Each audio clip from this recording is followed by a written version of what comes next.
보여드리려고 한 거예요. 우루과이 페페라고 하는 대통령인데 89세 일기로 며칠 전에 돌아가셨는데 그 장례식 장면이 굉장히 큰 울림과 감동을 주셨는데 어마어마한 사람들이 모인 거예요. 89세. 그리고 대통령을 그만둔 지도 10년 세월이 지난 때입니다.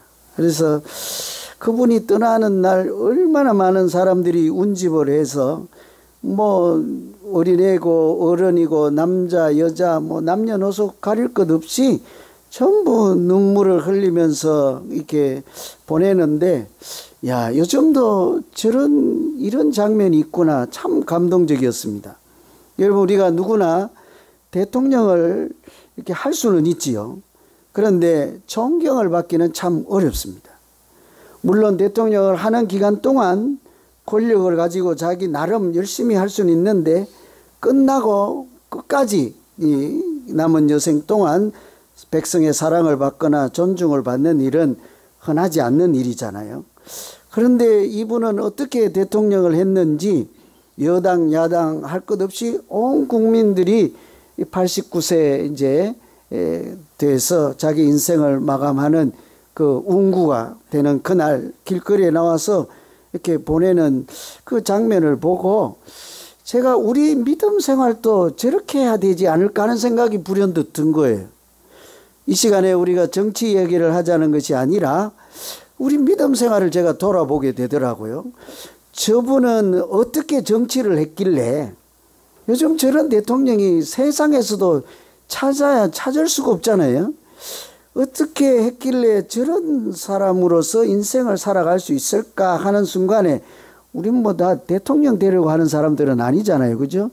이 중에 혹시 출마하실 분 계신지 모르겠는데 대통령은 아니더라도 어떻게 우리가 세상 속에서 믿음 생활을 어떻게 하면 저렇게 울림이 있고 감동이 있고 자기 인생을 마감해도 전혀 이렇게 참 아름답게 그렇게 할 수 있을까 이런 생각이 든 거예요.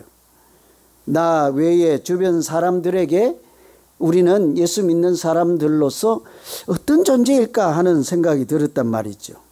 여러분, 우리는 흔히 믿음을 그냥 믿음이라고 하지 않고 뭐라고 그래요? 그 믿음은 보배 같다 이러기. 요즘 여러분 하도 부자라서 뭐 보배라 해도 별로 감흥이 없지요. 뭐라고 해야지 좀 이렇게 와닿습니까 여러분? 명품 백이 요즘 보석보다 나은지 모르겠는데 우리 믿음을 뭐래요? 진주 같다 이런다고요. 여러분 진주 좋아하세요? 진주 같다. 진주가 보배보단 좀 나은가 보다. 그래도 서너 분 계시네. 그죠? 우리 믿음을 그렇게 얘기를 한다고요. 뿐만 아니라 예수 믿는 우리 스스로를 뭐래요? 구별된 사람, 거룩한 사람이라고 하는 거예요. 저만 그렇게 생각하는지 몰라도 여러분도 거룩하신 분들 맞습니까? 뭐 이렇게 왜 또 누가 뭐라고 할까봐 눈치 보지 마세요. 여러분 그러면 구별된 사람도 아니고 거룩한 사람도 아니면 교회 다니는 성도는 맞습니까? 아, 이제 조금 더 늘었네요. 야, 그래도 이 성도라는 말이 거룩한 사람이란 한문이잖아요. 이 성도라는 말 들어도 양이 안 차는 분들 있잖아요. 대답 않는 분들. 그분들은 세인트라고 해야 돼, 영어로. 그죠? 성자라는 얘기잖아요. 여러분 성자 맞잖아요. 그죠? 아, 이제 또, 그건 또 옆에 눈치가 보여서 이러지도 못하고 사실 뭐 하여튼 좌우지간 애매하잖아요. 그죠? 우리는 스스로 뭐래요? 거룩한 사람, 구별된 사람, 하늘에 속한 사람, 천국 시민권을 가진 사람, 자기들끼리 얘기할 땐 그렇게 하면서 제가 질문하니까 그만 대답이 쑥 들어가 버렸어요. 여러분, 우리는 믿음 생활할 때 세상 사람들하고 다르다 이런 생각을 해요. 그 우리가 믿는 믿음이 보배 같은 귀한 것이라고 생각을 해요. 나도 거룩한 사람이라고 해요. 하나님의 백성이라고 이렇게 생각을 하죠. 그런 우리가 그런 이름을 우리끼리만 그렇게 부르고 나 혼자만 그렇게 생각하고 지나가기만 하면 될 거죠. 우리가 그런 이름을 또 그런 믿음을 가진 자로서 세상 속에서는 어떻게 공존해야 할까 이런 고민이 있습니다. 오늘 말씀이 바로 구원받은 사람, 예수 믿는 사람, 교회 다니는 사람들이 세상 속에서 어떻게 살아야 하는지에 대한 말씀이죠. 한마디로 선을 악으로 이기는 특별한 방법을 하나님께서 말씀해 주셨습니다. 하나님께서는 거룩한 물이라고 생각하고 그렇게 믿고 살아가는 우리가 어떻게 이 세상에서 다른 사람들, 믿지 않는 사람들과 더불어 이렇게 살아가기를 기대하시고 또 세상 속에서 우리가 어떻게 살아갈 수 있도록 말씀하시고 인도하시고 함께 하실까, 이런 고민을 하시면서 오늘 말씀을 같이 보시면 되겠습니다. 하나님은 우리가 세상 가운데 살아갈 때요, 가장 먼저 화목한 사람으로 살기를 원하십니다. 18절에 보시면 할 수 있거든 너희로서는 모든 사람과 더불어 화목하라 그러죠. 우리끼리 많은 거예요. 우리끼리 그렇게 지내라는 소리가 아닙니다. 오늘 말씀은 세상 가운데에서 어떻게 살아가는지에 대한 말씀이니까 세상 사람들과도 더불어 할 수 있으면 모든 사람과 화목하라 이러죠. 거기에는 믿지 않는 사람도 들어 있습니다. 왼수도 들어 있습니다. 나를 공격하고 적대시하는 핍박하는 사람들도 들어 있는 거지요. 그런 모든 사람들을 포함해서 화목하라 하는 거죠. 여기에서 화목하라 하는 단어는 평화를 의미하는 단어예요. 평화.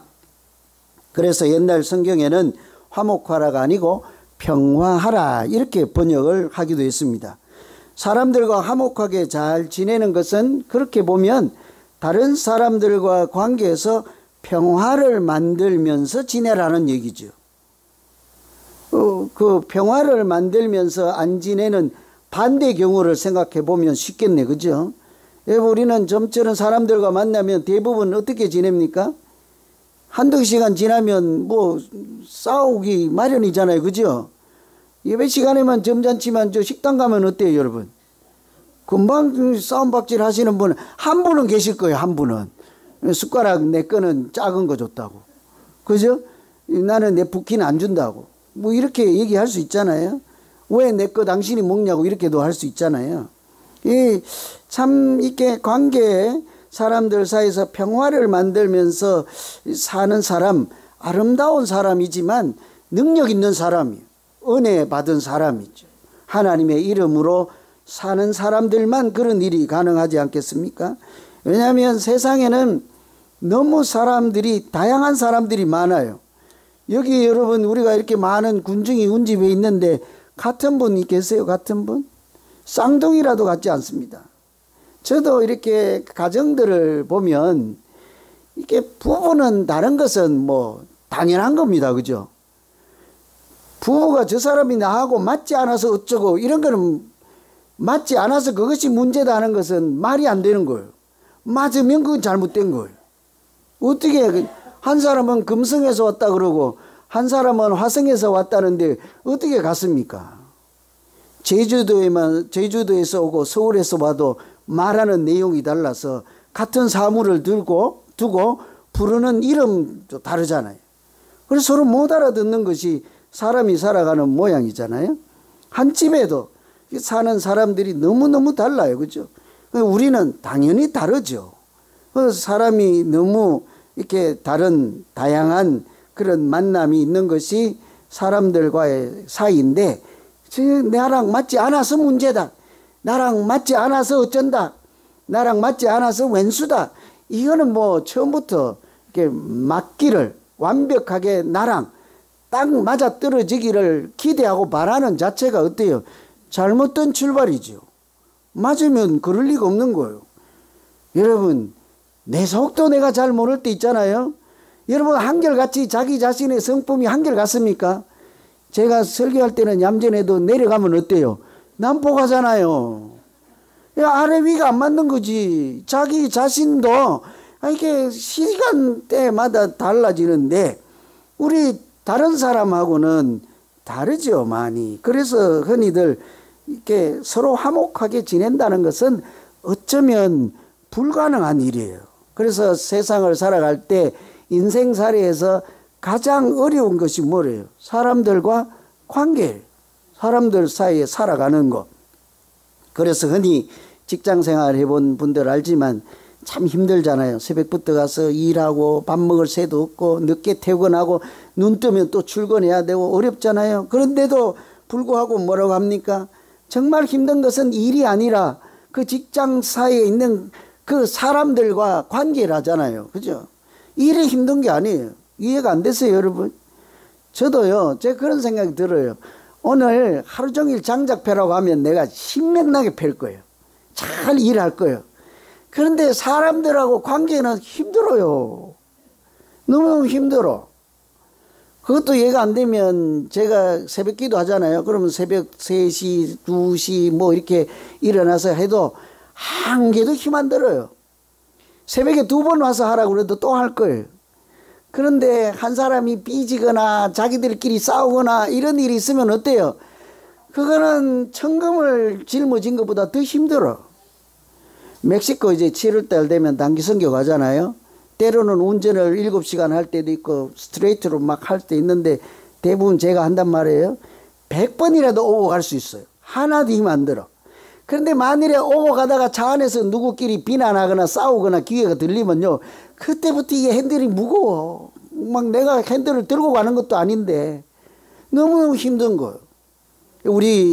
이것이 사람들과 관계잖아요. 그래서 우리가 보면 참 사람들 사이에 화목하라 이렇게 말씀은 하시는데 어쩌면 불가능하기도 한 것 같고 참 어렵다는 말씀이에요. 그런데 오늘 말씀이 뭐예요? 하나님께서 우리에게 할 수 있으면 모든 사람과 더불어 화목하라 하시고는 알아서 하라 이렇게 얘기하지 않잖아요. 화목하게 지낼 수 있는 비결을 알려주셨어요. 여러분은 이미 제가 알기로는 한 수십 년, 지금 80살인데도 지금 교회 다녔잖아요. 80세까지. 화목하게 지내는 비결을 아십니까? 이 앞에 젊은이들이 좀 알려달라는데. 뭐라고 하실 거예요? 뭐라고 일러주실 거예요? 저도 좀 아직 어렸으니까 배우고 싶어요. 잘 안 돼요, 그게. 뭐라고 하실 거예요? 여러분, 성경은, 하나님은 오늘 이렇게 말씀하십니다. 즐거워하는 자들과 함께 즐거워하고 우는 자들과 함께 울라. 쉬워요. 함께 울고 함께 울어라 하죠. 함께 울고 함께 웃고 이렇게 하라는 거죠. 여러분, 제가 궁금해서 그런데 이 말씀이 쉬워요, 어려워요? 잘 안 되던가요? 함께 기뻐해 보려니까 뭐가 잘 안 돼요? 성질나서 잘 안 돼요? 왜 안 돼요? 기뻐 즐거운 일 있으면 같이 즐거워해 주면 되는데 배가 아픈 거지 뭘. 배가 아픈 거예요. 남이 좋은 일이 있어도 그 사람이 느끼는 좋은 감정을 내가 그대로 느끼는 것은 굉장히 피부에 와닿지 않아요. 에이, 그냥 왠지 나도 모르게 배가 아프고 아이, 나랑 또 비교되고 내가 잘 돼야 되는데 제가 먼저 잘 되고 이런 생각도 할 수 있고 그렇잖아요. 사실은 어려워요. 함께 울고 또 함께 우는 것이 참 어려워요. 여러분, 만일 우리가 다른 사람의 기쁜 일이나 좋은 일이나 또 고통이나 슬픈 일을 보고 그대로 같이 할 수만 있다면 그 사람은 정말 사랑하는 사람이지 않겠습니까? 여러분, 잘 안 될지라도 질문을 바꾸어 보세요. 여러분, 아들이나 딸이나 또 누구 남편이나 누구든지 여러분이 가장 사랑하는 사람 누구라도 관계없어요. 그분이 지금 울고 있는데 여러분은 춤을 출 수 있겠습니까? 그건 안 될 거라고요. 그죠? 세상의 모든 사람들과 더불어 함께 울고 웃는 것은 그런데 내가 가장 사랑하는 사람이 지금 아파하는데 내가 어떻게 춤을 출 수가 있겠냐? 그건 안 되거든요. 그러니 우리가 누군가하고 함께 울고 함께 웃을 수 있다면요, 틀림없이 그분은 사랑하는 사람. 그래서 그런지 요즘 저는 이상하게 저하고 같이 울거나 웃는 분이 잘 안 계시더라고. 이분들만 알아들은 거예요. 그죠? 다른 분은 못 알아들은 거예요, 지금. 여러분 주변에 그런 분들이 많으세요? 같이 울고 같이 웃는 분. 이것이 주님께서 하나님이 우리에게 일러주신 세상 사람들과 더불어 살아가는, 화목할 수 있는 비결이래요. 여러분, 그걸 생각해 보니까 어때요? 예수님께서 이 땅에 오셨을 때 하신 일이 뭐예요?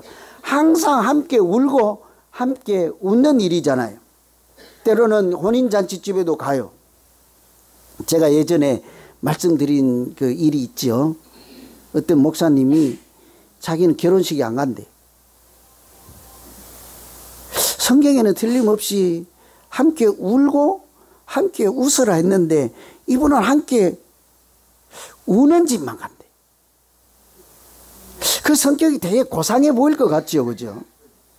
여러분, 좋은 집에 가서 즐거워하는 일은요, 슬픈 집에 가서 우는 일보다 더 힘들 수도 있어요. 주님은 오셔서 혼인잔치집에 있으면 그 집에서 가서 함께 즐거워하셨잖아요. 그 집 혼인잔치 누구 집이었어요? 가나 혼인잔치에 포도주가 떨어져서 물로 술을 만들어 주시고 더 기뻐하라고 했던 집 아닙니까? 뿐만 아니라 사랑하는 가족을 잃고 울고 통곡하는 초상난 집에도 갔잖아요. 거기서는 어떻게 하셨어요? 주님은 그 집에 가서 같이 눈물을 흘리고 우셨잖아요. 뿐만이 아니라 세상 사람들이 다 무시하고 멸시하고 이렇게 거리를 두고 이렇게 왕따시키는 세리들, 죄인들, 이런 사람들과는 어때요? 항상 가서 그 집에 들어가시고 멸시 만든 삭개오 집에도 들어가고 그러잖아요. 그리고 거기 가서는 같이 식사를 하시는 걸 보고 사람들이 손가락질을 하면서 뭐래요? 저 사람은 먹고 마시는 것만 좋아하고 그냥 우리가 사람 취급 안 하는 저 사람들의 친구라고 해서 덩달아 자기도 멸시를 당하는 그런 일들을 하시잖아요. 그것이 하나님께서 우리가 세상 속에서도 화목하게 살아가는 비결이라 하잖아요. 그렇게 살기 위해서 오늘 말씀에 보면 마음을 높은 데 두지 말라 그러죠. 16절에 보시면 서로 마음을 같이하며 높은 데 마음을 두지 말고 도리어 낮은 데 처하며 스스로 지혜 있는 척하지 말라 그러죠. 이 높은 데나 낮은 데는 장소잖아요. 근데 사실은 장소 개념이 아니고 이게 낮은 곳에 있는 사람, 지리적으로 낮은 곳이 아니라 사회 신분적으로든지 뭐 경제적으로든지 어떤 무슨 관점이든지 약자에게, 낮은 자에게, 소외된 사람에게 마음을 다하라 이런 얘기죠. 여러분, 이것도 여러분 낮은 위치에 있는 사람들과 함께 하는 것은 높은 곳에 있는 사람들과 함께 하는 것하고 어때요? 여러분, 거지가 와서 같이 가자고 하면 따라가실래요? 대통령이 와서 같이 가자 하면 따라가실래요? 대통령은 뭐 오지도 않을 거니까 둘째 치고 거지가 와서 같이 가자면 따라갈래요? 좀 모르긴 해도 좀 돈이 있어 보이는 사람이 가자 하면 따라가실래요? 뻔하잖아요. 그래 어디 가야 밥 얻어먹어요? 부자처럼 보이는 사람 따라가야지. 우리가 당연히 높은 데 있는 사람에게 마음 가기 쉽고 따라가봐야 나에게 유익이 없다고 생각이 들면 그 낮은 곳에 있는 사람과 함께하는 것은 참으로 쉽지가 않거든요. 그런데 성경은 항상 우리 생각과 반대인 것 알지요. 높은 사람과 가래요, 낮은 사람과 가래요. 사랑은 낮은 사람과 함께하는 것이죠.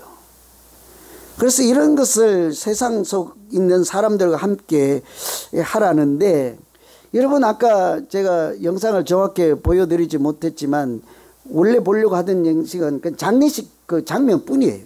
얼마나 많은 사람이 모여서 우는 사람 막 가면서 자기 가족을 보내는 것처럼 그런 장면을 이제 보려고 했던데, 왜 저분이 저렇게 사랑받고 존경받는 분이 되었을까? 그 세계 언론들이 지어준 별명이 뭡니까? 세계에서 가장 가난한 대통령이에요. 여러분, 가난한하고 대통령하고 어울립니까? 안 어울립니까? 대통령 가만히 있어도 월급이 저보다 많아요. 그죠? 집세도 안 내도 될걸요? 공간에서 있으니까. 청와대에 가면 월세 내는지 모르겠네. 백악관에 가면 트럼프가 돈 내고 사는지는 모르겠지만, 그죠? 여러분, 그 어울리지 않는 이름이에요. 그런데 참 특이하게도 세계에서 가장 가난한 대통령. 그런데 이분이 뭐라고 하는지 아십니까? 그 영상에도 보면 인생에는, 사람 삶에는 가격표가 붙어 있지 않으니 나는 결코 가난하지 않다 그런 거예요. 그렇지 않습니까, 여러분? 이 컵에는 살려고 하면 가격표가 붙어서 1달러, 2달러 붙여 있었지만 제가 다니면서 내 등 뒤에 누가 꼬리표 붙여놨는지 몰라. 장 목사 2,000원 이렇게 붙여놨는지 모르겠네. 그거 붙이지 마세요. 사람들이 진짜로 2,000원 주고 사갈 수도 있어요. 여러분, 우리 인생에는 가격표를 붙이지 않았으니 보이는 가격표가 없다는 얘기잖아요. 그러니 이 사람이 어떻게 살았는가 하니 대통령이 되었네. 75세에 대통령이 됐어요. 75세에 대통령이 되었는데도 이제 팔자 고쳤잖아요. 성공했잖아요. 그런데도 어디 살아요? 이사를 안 가고 그 아까 보신 것처럼 농촌 농가에 살아요. 다 무너져 가는 집이에요. 거기서 출퇴근을 하는데 운전을 누가 하던가요? 자기 스스로 직접을 해. 근데 차가 뭐예요? 흔히 속된 말로 무슨 차예요, 그죠? 그 차예요. 그냥 금방 저기 가다가 멈춰설 것 같은 차예요. 여러 명이 탈 수 있는데 색깔도 뭐 보통 이렇게 한 사람들이 타는 시커먼 차 그거 아니라고, 그죠? 반짝반짝 검정차 아니잖아요. 푸르스름한 차를 타고 금방 무너질 것 같은 차를 타고 그렇게 출퇴근을 하고, 그러면서도 자기가 받은 월급을 다 빈곤을 퇴치하는 단체에다 기증을 한 거. 기부 90%를 기부했다는 게 다 준 거죠. 이런 것이 어떻게 나올까죠? 그 가난하게 사는 백성들과 같이 울고 같이 웃고 함께하는 마음에서 나온 것이지 않겠습니까? 사랑에서 나온 거예요. 저는 이분의 정치나 종교 이야기를 하려고 하는 게 아니에요. 그런 마음이 살아있으니까 그렇게 삶으로 그런 게 나오는 것이지 않겠습니까? 그러니 사람들이 그를 대통령이라고 하지 않고 뭐래요? 존경하는 어른, 이렇게 어른, 존경받는 어른인 거죠. 이웃인 거예요. 여러분, 하나님은 이런 진실한 사랑 가운데 함께 하시고 역사하실 줄로 믿습니다. 여러분, 화평케 하는 사람을 하나님이 뭐라고 했어요, 여러분? 마태복음 5장에 보면 화평케 하는 자는 복이 있나니 저희가 뭘 했어요? 아이고, 그렇게 입이 말도록 했는데 뭐 세월이 지나긴 했습니다. 한 번 더 해볼까요? 화평케 한 자는 복이 있나니 저희가 하나님의 아들이라 일컬음을 받을 것이라 하잖아요. 무슨 뜻일까요? 하나님께서 그런 사랑으로 다른 사람과 더불어 이렇게 화목하게 살려고 평화를 만들면서 살아가는 사람들을 복이 있는 사람이라 하고, 하나님 뭐라고 한다고요? 너는 하나님의 아들이라 인정을 하시고, 너는 하나님의 자녀라 인정하시고, 너는 하나님이 기뻐하시는 딸이라 인정하시겠다는 약속의 말씀인 줄로 믿습니다. 그렇게 살도록 하겠다는 거죠. 여러분, 우리가 원수라도 미워하는 자라도 사랑을 베풀고 화목하게 지낼 때 하나님은 우리를 그렇게 하나님의 자녀로 받아주시고 인정하고 기뻐하시고 뿐만 아니라 더 큰 사랑으로 채워주셔서 그 대통령이 존경받는 것처럼 세상 속에서도 성도로서 하나님의 자녀로서 존경을 받고 하나님께도 영광을 돌리는 참 괜찮은 믿음 생활하는 우리 모두 되시기를 간절히 기원합니다. 한번 도전해 보세요. 참 어려워요. 잘 안 돼요, 쉽게는. 그래서 우리가 기도해야 되지 않겠어요? 은혜를 구해야 하는 거죠. 하나님이 사랑을 주시고 은혜를 주시고 내 마음을 붙잡아 주시면 이렇게 내 굳은 팔도 이렇게 펴진다고요. 그죠? 펴야 안을 수 있지 않겠어요? 이렇게 하면서 안아줄게요, 이런 사람 없잖아요. 하나님이 우리 안에 사랑을 주시면 이 팔이 펴지지 않겠어요? 주먹이 이렇게 펴지지 않겠어요? 우리의 마음도 열려지지 않겠어요? 그렇게 믿음 생활을 할 때 그 믿음이 역사가 나타나는 거죠. 두 번째는 선으로 악을 이기는 사람이죠. 21절에 보면 악에게 지지 말고 선으로 악을 이기라. 우리는 악을 다 미워하죠. 싫어하죠. 그죠? 악한 일을 당하기도 하고, 참 악을 만나면 가만히 있을 사람 어디 있습니까? 제가 조금만 나쁜 짓 하면 여러분 가만 안 있을 거잖아요. 눈 감아주지 않을 거잖아요. 그죠? 뭐 인정사정 없이 막 이렇게 해댈걸요, 아마. 그죠? 누구나 다 그래요. 악을 보면 우리 마음이 이렇게 다 그렇죠. 그러면서 악을 대할 때 또는 내가 악을 당하면 어때요? 에이, 그냥 뭐 무서워서 뭐 어쩌나 뭐 더러워서 피한다 이러고 그냥 멀리 하거나, 아니면 어떻게 해서든지 그 악을 물리치거나 그런 생각을 할 수 있어요. 여러분, 악한 사람 만나면 어떻게 하십니까? 악한 사람 피해가죠. 그죠? 저런 놈 다 있나 그러고 피해가죠. 아니면 자기가 해볼 만하면 어때요? 악한 사람 있으면 욕을 싸대 붙이지 않습니까? 지금 뭐라고 제가 직접은 할 수 없고 이게 세계에서 다 보는 방송이잖아요. 그죠? 다 보세요. 한국에 있는 분들 열심히 보는 분들 있습니다. 우리 확실한 것은 여기 계신 분들보다 배는 더 봅니다. 그래서 직접 표현은 못하고 이게 없으면 그냥 하겠는데요. 보면 그러잖아요. 막 우리가 악한 사람 보면 함부로 대할 수 있죠. 내 생각하고 다르고 틀려 먹었다 하면 어때요? 싸대 붙여버리죠. 욕을 하든지 때리든지 죽이든지 이렇게 하고 처벌을 하고 징계를 하고 처단을 하고 이렇게 하면 속이 시원할 것 같아요. 그죠? 그런 생각을 또는 그런 상상을 누구나 할 수 있습니다. 그죠? 악을 보면. 그런데 하나님은 뭐래요? 예수 믿는 우리에게 어떻게 하래요? 우리 생각하고는 좀 달라요. 우리 상상하고 달라요. 뭐래요? 한마디로 선으로 악을 이기라 그랬죠. 여러분 악을 만나면요 절대 지지는 마세요. 절대 지지는 마세요.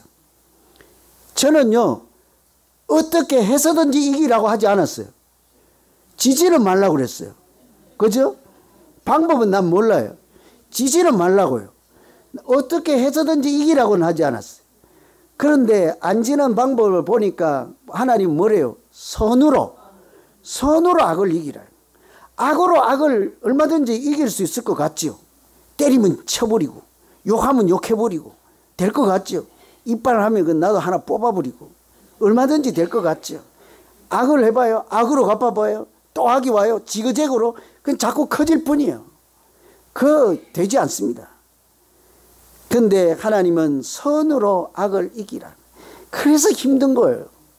선으로 악을 이기려고 하니 한 번 베푼 선으로 그 악한 악을 이길 수 있겠습니까? 저도 성질이 고약해가지고 여러분이 저 삐지게 해갖고 사탕 1개 준다고 절대 안 풀어줘요. 2개 주면 모를까? 2개 주면 생각해 볼게요. 3개 주면 조금 고쳐볼게요. 그죠? 한 번 갖고 안 돼요. 선을 그래서 힘든 거죠. 심지어는 원수는 어떻게 해요? 원수는 사랑하래요. 미워하는 자는 어떻게 하래요? 선하게 대하래요. 저주하는 자는 어떻게 하래요? 여러분 이거 아세요? 저 성경 있는 그대로 읽는 거예요. 이거 누가복음 6장 27절이에요. 저주하는 사람은 어떻게 할까요? 축복을 하랬잖아요. 달력이 이런 거 많은데 새로 해볼까요? 원수는 사랑하래요. 미워하는 자는 선하게 대하래요. 저주하는 사람은 축복을 하래요. 모욕하는 자는 그 사람을 위해서 기도해 주래. 아이 이런 것 때문에 나 성경 안 읽어요. 읽기 싫어요. 그죠? 이게 하나님 말씀. 이뿐만 아니래요. 심지어는요 줄인다. 배가 고프면 어떻게 하래요? 배가 고프면 잘됐다. 생콩이다. 이게 아니고 줄인 사람, 배고픈 사람 먹을 것을 주고 목마른 자에게는 마시게 하라. 그리함으로 네가 숯불을 그 머리 위에 쌓아 놓으리라. 우리 이런 것은 한번 실습을 해봐도 괜찮은데 숯불을 머리 위에 얹어 놓으라는데 어떻게 될까요? 활활 타버리지. 우리 최 지사님 집에 불이 나가지고 난리가 났는데 지금 담배꽁초를 던져가지고 그냥 큰일 날 뻔. 이 머리 위에 담배꽁초 오늘 하나씩 얹어 놔볼까요? 뭐라고 되는지. 저 사람 다 타죽어라 이런 얘기처럼 들리고 이렇게 저주로 들리는데 사실은요 불은 고마운 불이 될 때도 있잖아요. 그죠? 여러분 정글의 법칙인가 이런 거 보면 그 와서 이제 날은 어둡고 뭐 배 타고 가서 어디에 거처를 정하고 가장 먼저가 저녁에 이렇게 뭐 이슬이라도 안 맞을 지붕이라도 하라 이렇게 덮고는 가장 먼저 하는 일이 뭐예요? 불이 있어야 안 죽는다는 걸 알잖아요. 밤에 안 춥고 또 먹을 것을 요리를 해야 먹었잖아요. 그래서 그때부터 불이 어디 있어요? 돌멩이 갖다 놓고 비비 갖고 불을 만들려고 하니까 얼마 만에 불씨 하나 발견해요? 보통은 3시간, 4시간. 그래서 막 그러다가 한 서너 시간 지나서 불이 튀면 어때요? 막 한호성을 지르고 불이야. 그래갖고 얼마나 고마운 불이에요. 요 씨앗 하나예요. 똑같았어요. 이 당시에 옛날에 이렇게 옆집에 불이 꺼졌는데 불씨를 빌리러 온 거예요. 근데 주려고 딱 보니까 얼굴 들어보니까 그놈이거든. 왼수 같은. 줄까 말까요? 그죠? 이 줄까 말까요? 그냥 발로 그냥 다시 문지르고 싶은데 그때 뭐래요? 주는 거예요. 그 주면 사실은 그 불씨앗이 얼마나 고마운 불이에요. 사실은 고마움을 넘어서 구원의 불이에요. 그 사람뿐만 아니라 그 가정을 다 살릴 수 있는 불이지 않습니까? 우리가 원수 같은 사람 미워하고 나를 저주하는 사람에 기도하고 축복하고 이렇게 마치 사랑을 베풀면 생명의 불씨가 꺼져가는 사람에게 불씨를 주는 것처럼 그 사람에게 고마운 마음을 자꾸 생길 수 있도록 자꾸 정하는 거죠. 나중에 어떻게 해요? 하나님의 사랑으로 그 사람이 회개할 뿐만 아니라 마음이 녹아내려서 사람 되지 않겠습니까? 그 사람이 사람 되지 않을지라도 하나님은 그 사람을 돌이켜 인간으로 만드시고 하나님의 자녀로 인도하실 줄로 믿습니다. 우리가 악으로 하면 이길 것 같지만 사실은 그렇지 않다고. 제가 주장하면 한 사람의 의견에 불과하지만 이것은 하나님의 생명의 진리의 말씀이잖아요. 우리는 어떤 사람입니까, 여러분? 내가 생각하고 배운 대로 살고자 하는 사람이 아니라 하나님이 주신 진리의 생명의 말씀대로 살고자 오늘 이 시간에도 예배 많은 시간 중에 대부분의 시간이 뭐예요? 말씀 듣는 시간이잖아요. 그냥 듣고 흘리겠습니까? 아, 이것이 진리의 말씀이고 내가 저대로 살면 나에게 생명을 주시는 은혜의 말씀이구나 하고 받는 사람들에게는 그 말씀이 뿌리를 내리고 자라서 우리 인생을 바꾸고 복 있는 인생으로 인도해 주실 줄로 믿습니다. 1960년대에 노예 해방 운동을 했던 마틴 루터킹 여러분 다 아시잖아요. 그분이 이런 말씀했다고요. 어둠은 어둠을 쫓아낼 수 없고 빛이 있어야만 사라집니다. 이분이 그래서 어떻게 노예 해방을 할 때 우리도 가서 다 때려 부시자 이렇게 하지 않았잖아요. 사랑으로 한다고요. 그래서 어둠으로 어둠을 물리칠 수 없다는 거죠. 우리가 그동안 당했으니까 우리도 저 사람들을 거꾸로 힘으로 제압해서 노예를 삼자 이런 얘기가 아니란 말씀이에요. 그래서 어둠이 아니라 사랑이 빛이 어둠을 물리친다 그랬잖아요. 똑같습니다. 우리도 예수 믿고 믿음 생활을 하면서 악한 일을 당하고 미움을 받아보기도 하고 저주를 당해보기도 하지만 가치에서는요 절대 이길 수도 없거니와 어때요? 우리 가운데서 그리스도의 향기가 나올 리가 없는 거죠. 예수 믿는 믿음 생활을 제대로 한다고 할 수가 없죠. 그러나 반대로 우리가 이미 십자가에서 하나님의 사랑이 어떠한지를 그 능력과 권세를 보여주신 하나님께서 사탄의 저주와 시험도 다 이기고 우리에게 먼저 보여주시지 않았습니까? 이제는 그 사랑의 능력과 권세와 힘을 우리에게 주셨잖아요. 그 사랑의 힘으로 우리가 지속적인 선을 행할 때 마태복음 5장에 있는 것처럼 너희 착한 행실을 보고 세상의 사람들도 하나님께 영광을 돌리게 될 뿐만 아니라 그렇게 살아가면 하나님도 우리를 세상에서 빛으로 삼고 또 소금이 되게 해서 우리 자신도 생명력 있는 믿음 생활을 할 뿐만 아니라 행복하고 하나님은 우리의 그 작은 조각 같은 사랑을 통해서도 이 땅에 평화를 만드는 큰 은혜가 충만하게 될 줄로 믿습니다. 기도하겠습니다. 하나님 아버지